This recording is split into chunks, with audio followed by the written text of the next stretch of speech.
from the College by the Lake, Coeur d'Alene, Idaho. Local, regional, national, and international guests discussing the issues and topics affecting the way you live are on Forum, the North Idaho College Public Forum, with your host and moderator, political scientist Tony Stewart. Over the past 14 years on this particular program, we've been happy to have two guests. Actually, in some of those years it was one guest, and now it's two guests since we have two high schools.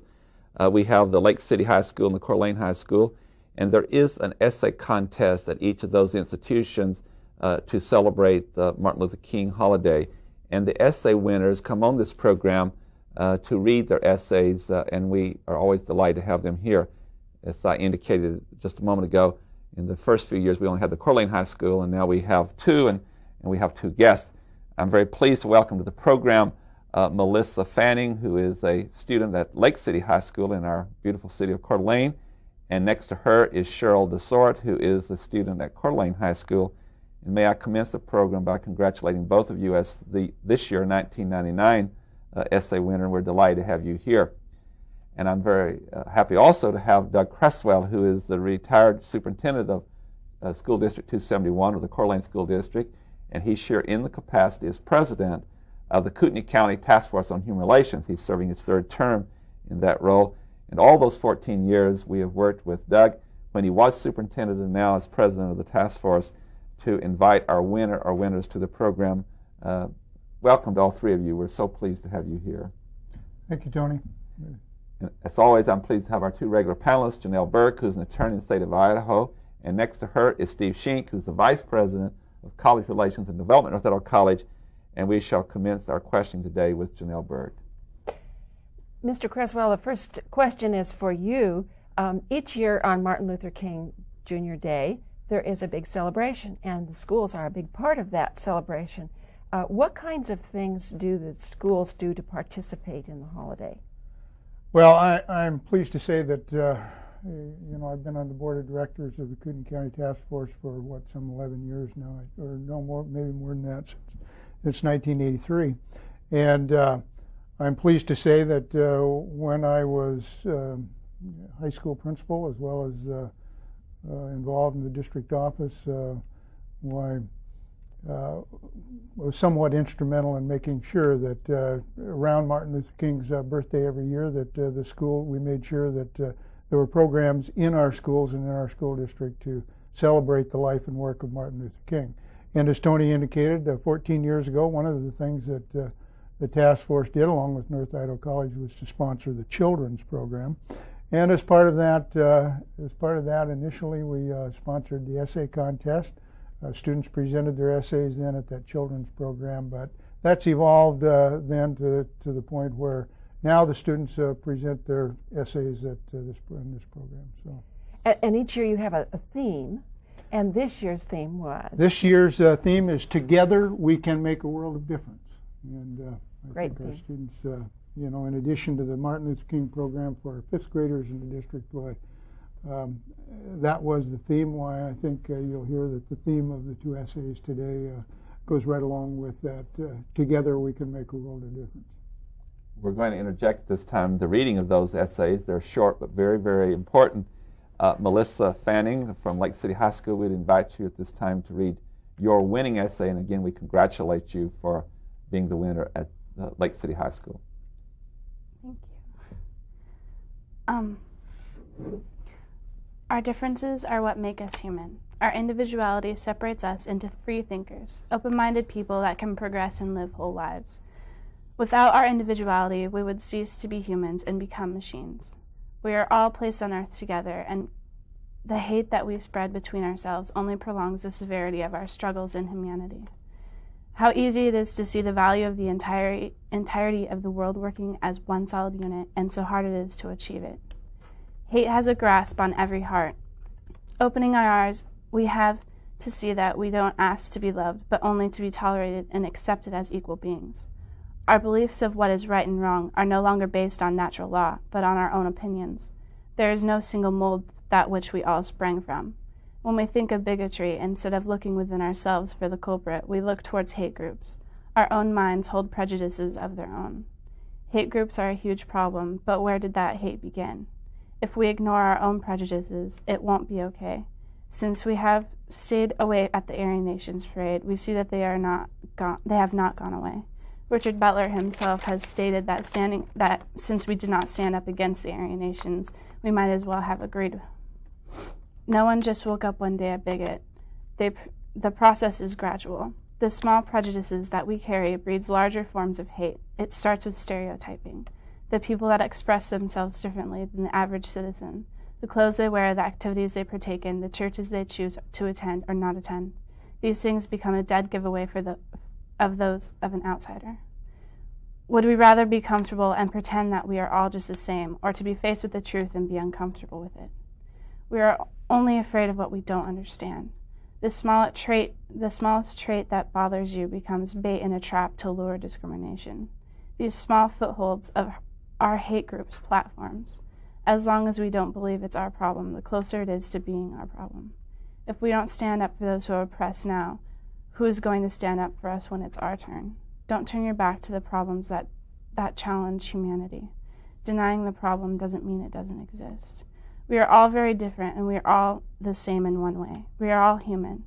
We all have attributes, and we all have faults. We have to ask ourselves what is stopping us from complete happiness. We all have to share this world, and working together would make this so much easier. Thank you very much. We appreciate your coming here and reading your essay. Our next guest that I've already introduced is Cheryl DeSort, and she is from Coeur d'Alene High School, and you're the essay winner there. Congratulations to you, and we would invite you now to read your essay. Right. 4 young black girls in Georgia ran giggling into the church dress room, chatting excitedly as they pulled up their freshly pressed choir robes. Tonight, Dr. King was coming to town, and the church was filled with smiling faces. Unfortunately for those 4 little girls, Dr. King was not the only one who planned to make a big impression on that town. Somewhere in the depths of a church, a bomb exploded. The last thing those 4 innocent little girls from Georgia saw was the roof collapsing upon them. Tonight, somewhere in the deep south, an old woman cries again for her lost baby. Down the road, a church burns through the night. Steel doors clang shut as the people are herded like cattle into a cold, gray metal room. The gas leaks through the walls, a silent killer, hissing softly like a snake. The last thing they hear are screams as their neighbors, friends, family, and lovers die beside them. Their bodies are dragged out by men in Nazi uniform and burned as a massive effigy against a harmless people. A young gay man's body is dragged along the hard, dirty asphalt to a '66 Chevy, where his semi-conscious body is forced into a black plastic bag. His feet are bound, his mouth tied.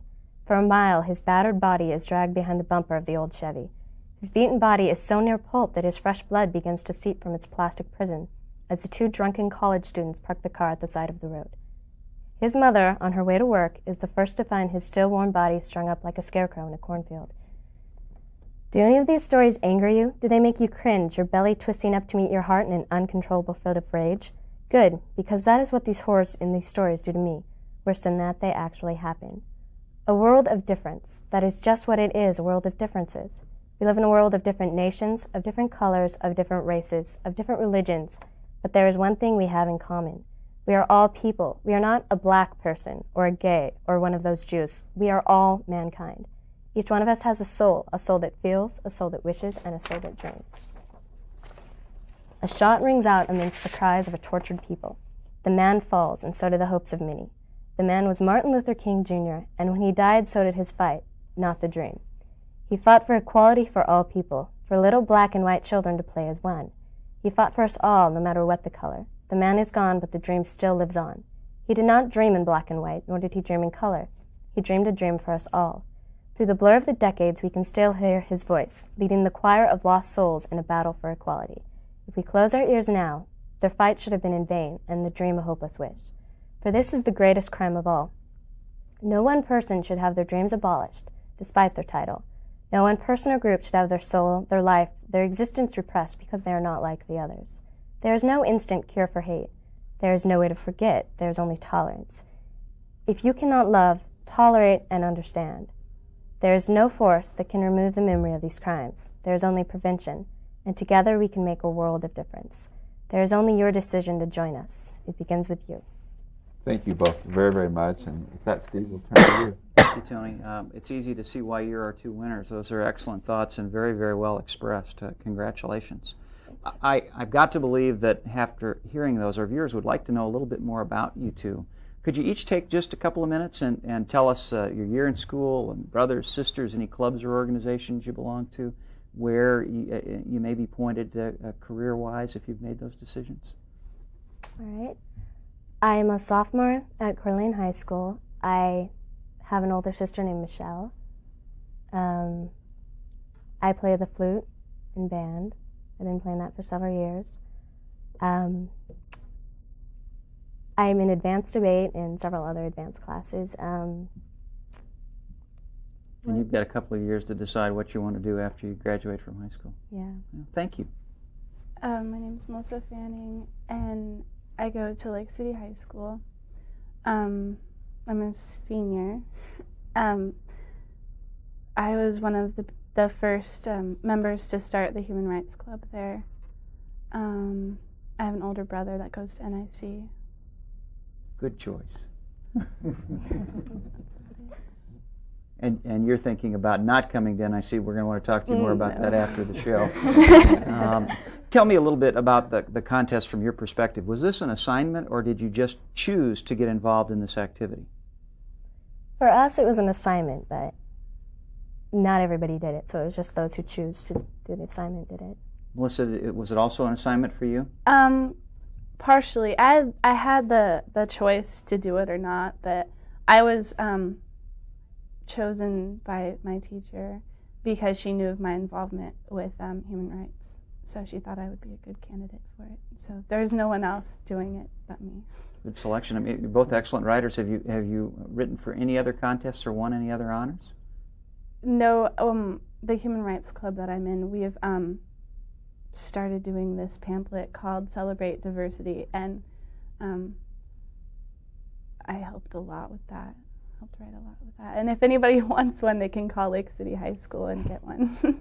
That's a plug. And we wanted to get that in. That's very, very nice. Can I just say to you, Steve, you can continue, Sure.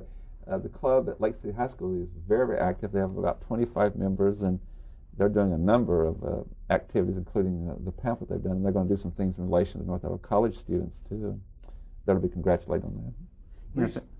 Go ahead, Dan. Recently, incidentally, a Chicago filmmaker was here and selected Coeur d'Alene, along with Washington, D.C. as a site to do some filming because of the human rights activities in high school.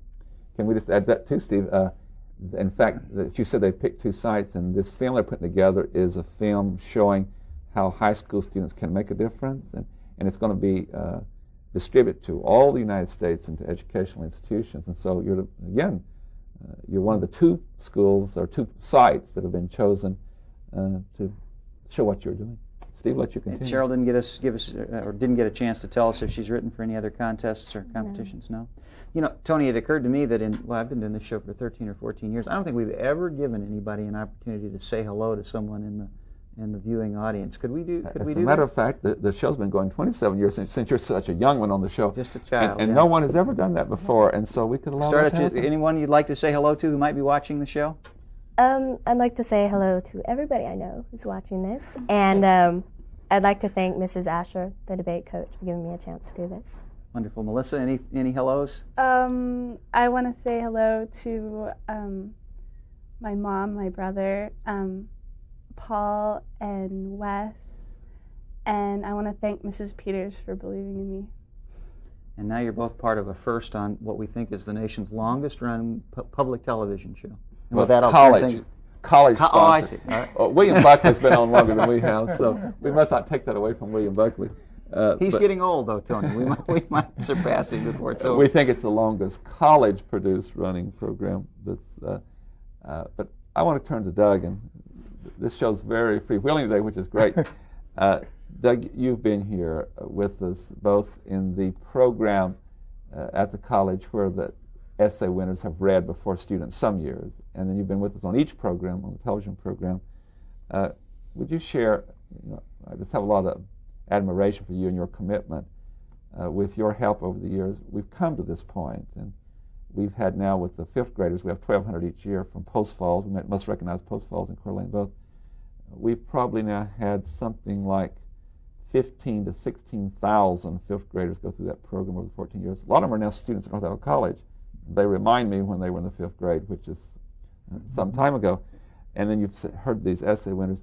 Would you share with the viewers, both as president of the Kootenai County Task Force on Human Relations and as an educator, what you think this has meant to our community and to now this broader community, like with the film coming in and film crew and recognizing the work?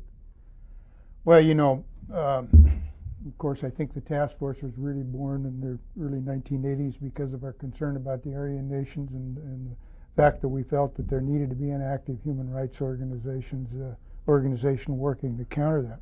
But very early on in our planning, we decided that one of the real keys was education and the education of our young people. And as a school administrator in the district, I initially headed up the education committee of the task force, and we developed numerous programs to make sure that the school district was actively doing something about teaching human rights. And so I think the importance of one of the real important things that the task force has done, that we've done since the very beginning, is to make sure there was an active education program to help teach our young people about the importance of appreciating diversity.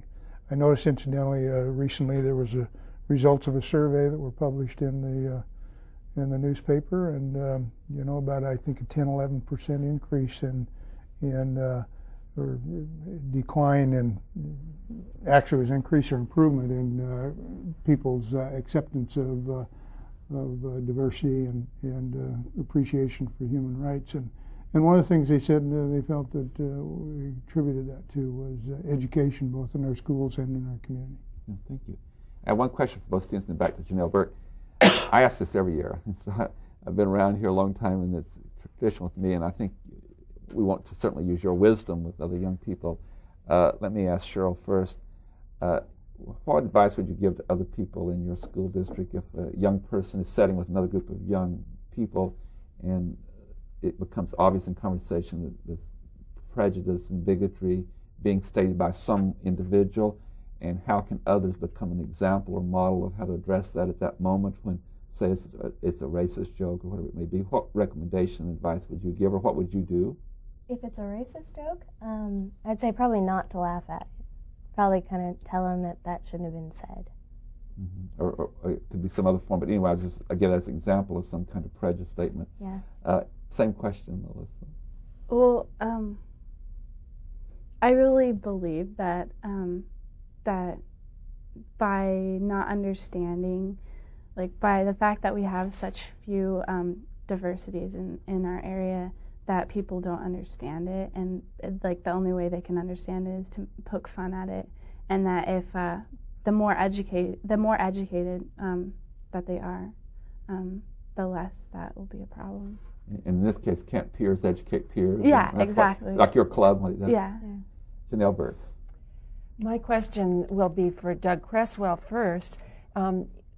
During the school year, of course, there are probably many activities that deal with teaching young people about diversity, about equality, about how to deal with certain situations. What are some of the ways, beside an event like the celebration on Martin Luther King Jr. Day, what are some of the other ways that you help through education for young people to understand that? Do you do in-teacher training, for example, and things like that? What other kinds of programs are there?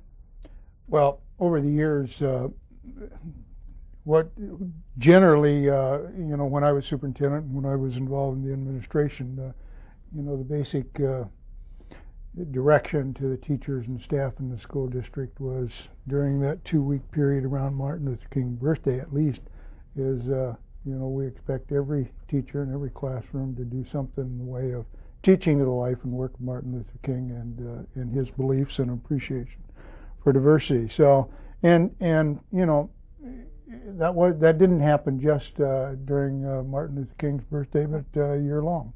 And I think it's just very, very important that there be ongoing kinds of programs. And you know, it involves assemblies, and involves asking guest speakers, you know, to visit the school and present to different classes individually, or to an auditorium, the school as a whole. But the most important thing probably is just the basic day-to-day kinds of education that goes on by all of our teachers. Treating other people the way you'd want to be treated. Exactly. And just making awareness of what's going on, a goal. Exactly.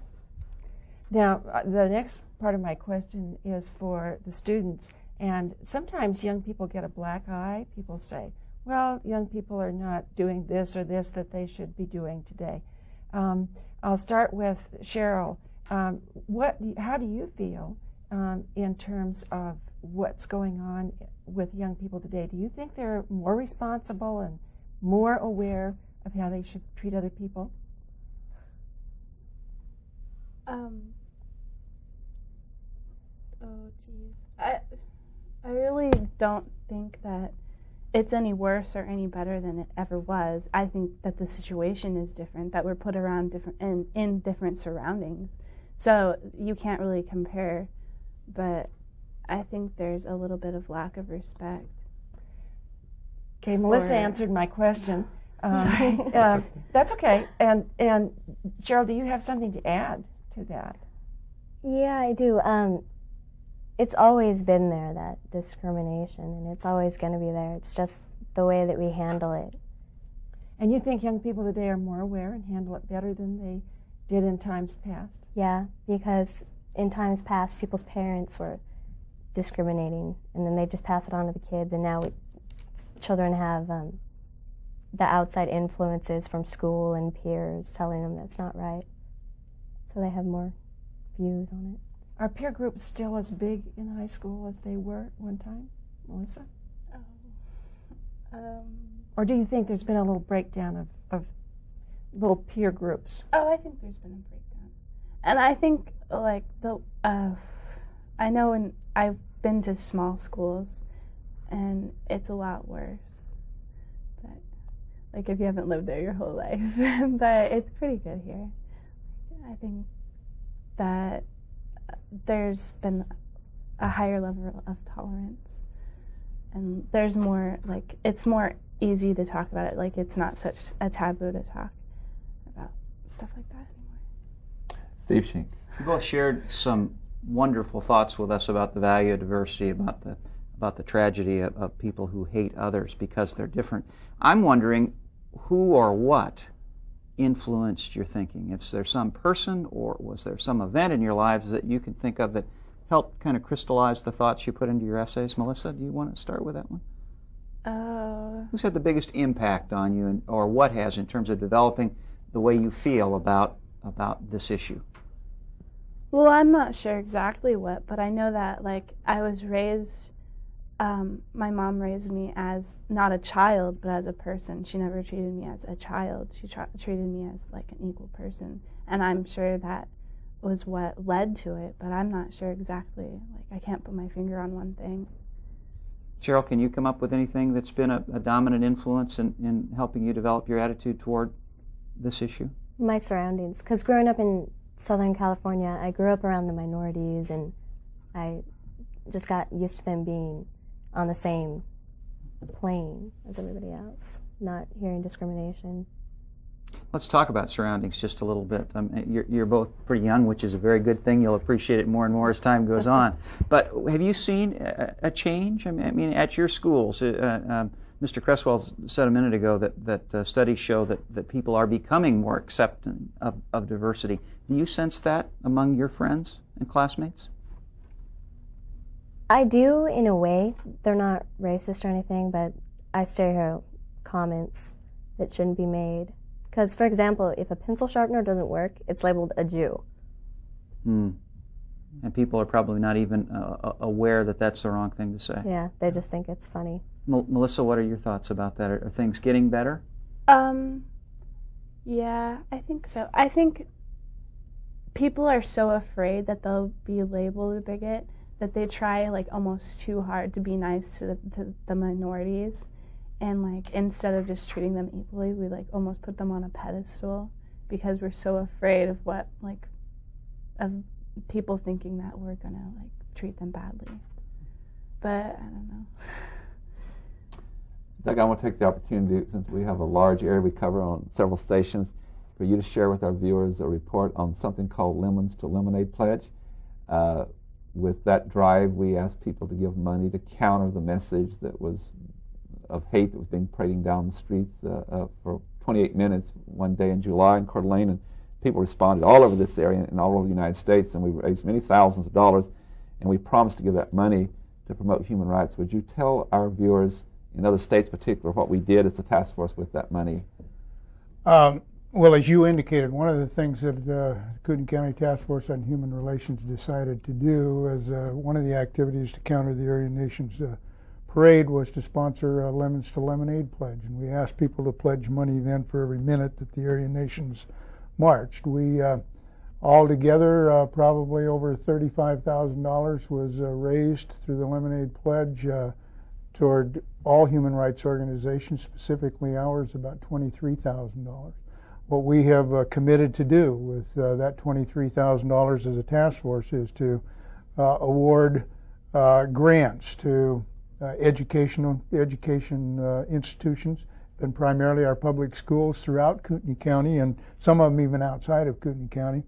And I think to date, well, you may have a better handle than I do on the dollars that we've allocated, but somewhere in the neighborhood of 18,000, as I recall. With this last round that we're doing, which is going to be finished before this program airs, it will have been around $19,000 that's gone to teachers to create educational programs on diversity. Yep. So, you know, it's a good example. What you're talking about is you take a difficult situation, a negative situation, and people, if they respond, can turn it into something positive, and it's affecting students all over North Idaho and even outside of the state. We also gave some money to the Gonzaga University Institute for Action Against Hate. And I just wanted you as president to get a chance to And the schools have just submitted excellent proposals to us, and you know, it was a real pleasure to have that money to commit to, you know, those education programs. Thank you very, very much. On behalf of our panel and our staff, I want to thank all three of you for being here. I congratulate you two students on your very powerful essays, and I want to thank Doug Cresswell for being the president of the Kootenai County Task Force on Human Relations. He does a remarkable job, and he gave great strength to that organization. Ladies and gentlemen, I'm so pleased that we've brought you this program dealing with human rights questions that deal with all our people in our society. And I'd like to invite you to be with us again next week at this same time. We'll discuss yet another issue. Until then, please have a good week. I am Tony Stewart.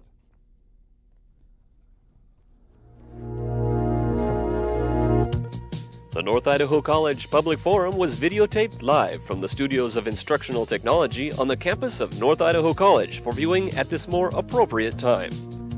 We invite you to join us again next week for another all-new edition of the North Idaho College Public Forum on this public television station.